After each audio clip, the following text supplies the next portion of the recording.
just excited for the people who are coming. Yeah? And why are you excited for that? Hopefully we'll hear what God has done to them. Okay. So why are you here at the center again? Because my mom's cooking. Is that for the camp? Yep. So they're cooking for the camp, eh? Yeah. That's great. All right, thanks, Marta.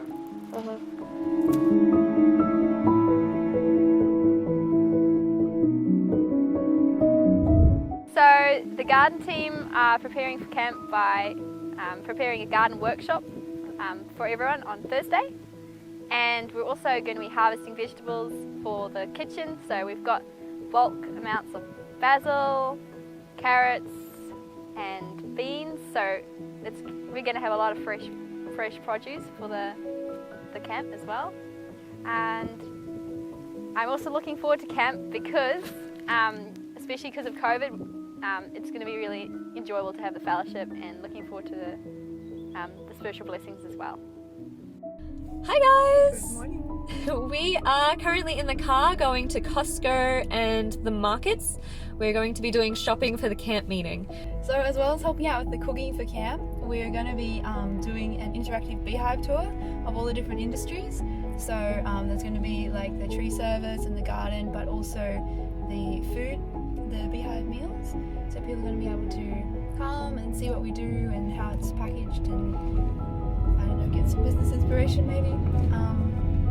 Yeah, and ask any questions they have. So that should be fun.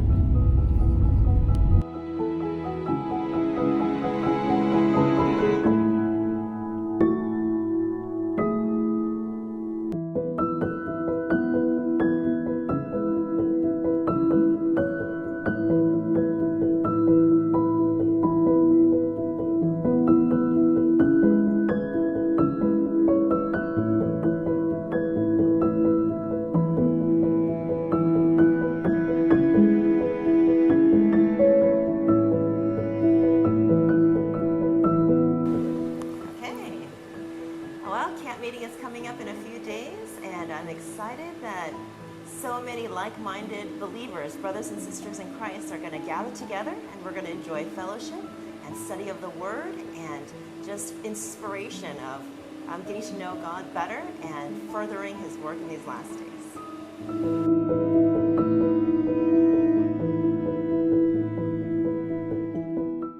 This is it, guys. We are making our first tea, and we're putting 13 packets of mac and cheese in.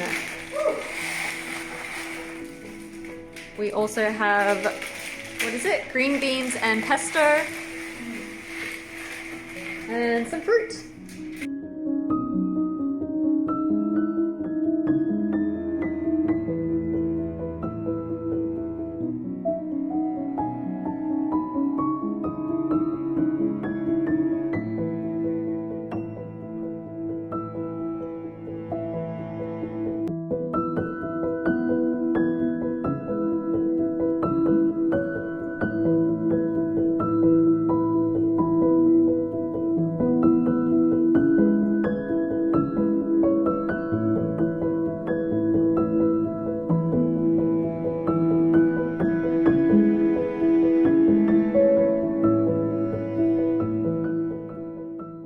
A distinct work is assigned to every single one of us here today. I'm reading from Christian Service, page 9, paragraph 2. If every single one of us were a missionary, how quickly we will finish. Now listen, this is the part that we have been hearing 3 or 4 times. Every true disciple is born into the kingdom of God as a missionary. Amen? Amen. Amen.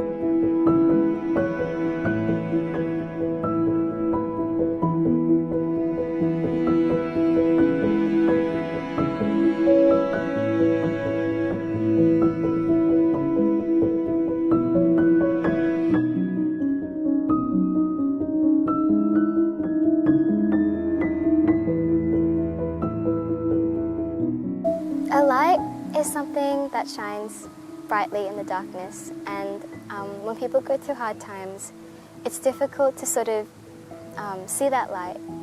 But when we come together, Jesus says, when two or more gather in my name, then I shall be there. We can sort of look back to Pentecost and think about the time the disciples were waiting for Jesus after his death. They couldn't see the light, but it was there. And they were waiting, and they weren't sure. A lot of young people feel that way at the moment in their lives when they're not sure about the future. But if we have hope and faith, and if we gather together in that hope, then we can see God's word happen. And much in the same way, like the disciples in that quiet upper room, we will get the strength and hope to do God's will.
Something that I really love about camp meeting and taking the time for being in a spiritual environment and making connections with people is just that we're following the example of Jesus. He says in the Gospels to come apart and rest a while. He encourages his disciples to do that, to spend time with him. And so being able to do that at this last camp and connect with people and just stop from the busyness and just be able to enjoy time in nature and time in God's word and time fellowshipping with other people is such an important thing, especially we're told as the day draws near and as Jesus' return is coming closer, we need to spend that time with each other, encouraging each other, sharpening each other's swords. Also taking the time, like Jesus did, he walked between each city. He spent time in nature and with God. And so being able to be here at camp and put aside work for a few days and just be able to be with people, be in the presence of God, asking for God's Holy Spirit, asking for the blessings that he wanted to give us, in which I believe he did give us.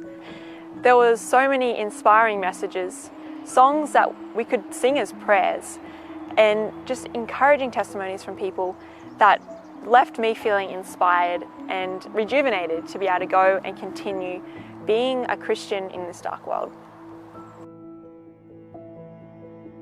Ye are the light of the world.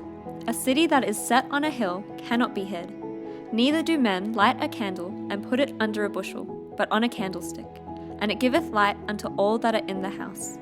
Let your light so shine before men, that they may see your good works and glorify your Father which is in heaven.